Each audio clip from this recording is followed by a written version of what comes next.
au service de l'éducation béninoise depuis 1992, l'UATM Gaza Formation, avec ses 23 filières agréées, vous offre la revue de presse sur JS Communication.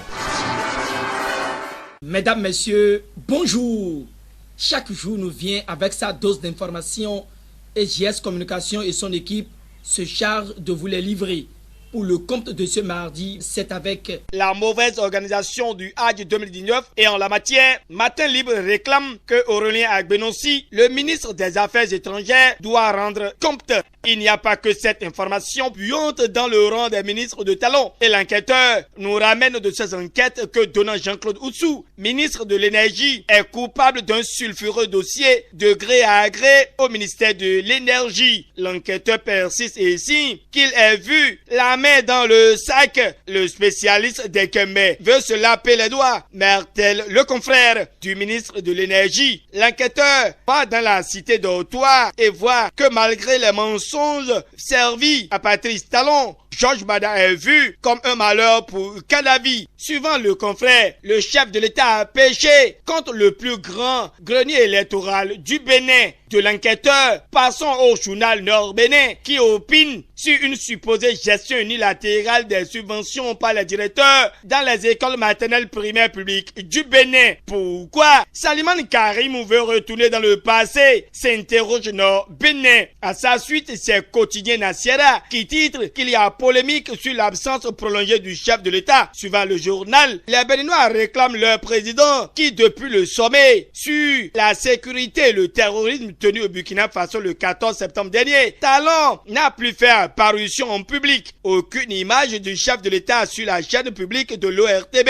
Encore moins sur les réseaux sociaux, comme on a l'habitude de servir les Béninois quand ils voyagent. En 2 semaines, le Conseil des ministres a tenu une seule fois sa réunion hebdomadaire. Mais compte tenu de la polémique suscitée sur l'état de santé du président Patrice Talon, qui aurait pris un coup, Nasiara mentionne qu'on ne s'attendait pas à une énorme communication sur le sujet. Mais nous avons eu droit à un compte rendu du Conseil des ministres le mercredi 25 septembre dernier, qui aurait eu lieu sous la présidence effective du chef de l'État. Néanmoins, les Béninois s'attendaient tout au moins à une communication du directeur commis à cette tâche pour arrêter le doute. Mais hélas, car rien n'y fit, l'écho reste également collé à la vie de la nation et relate que l'état de santé de Patrice Talon est objet de toutes les folles rumeurs à Cotonou et les réseaux sociaux. Alors que les Béninois s'interrogent sur cette actualité dans les buvettes maquis et bas, mieux les lieux publics et les lieux de rencontre et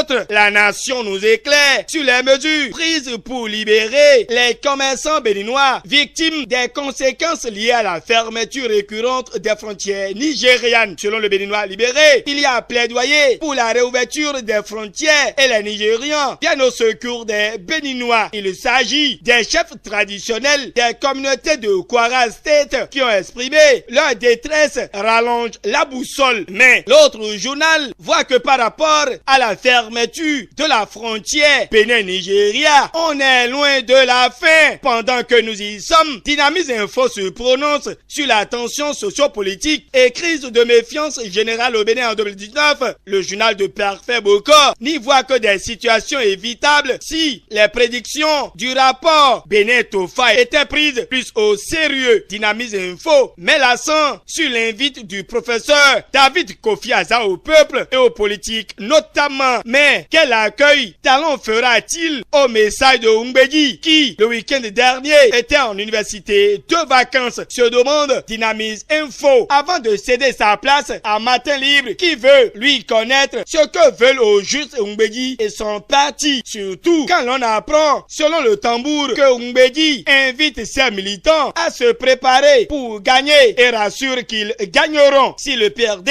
gagnera, le matinal lui voit déjà que les 257 enseignants boycotteurs de l'évaluation diagnostique des 24 et 7 septembre sont suspendus. Oui, les instituteurs boycotteurs sont déjà éjectés dehors par la décision numéro 0426 du 30 septembre 2019. Suivant les échos de la police républicaine, le Béninois libéré rend public que le directeur général de la police républicaine, Soumaïla Labiyaya, félicite ces hommes.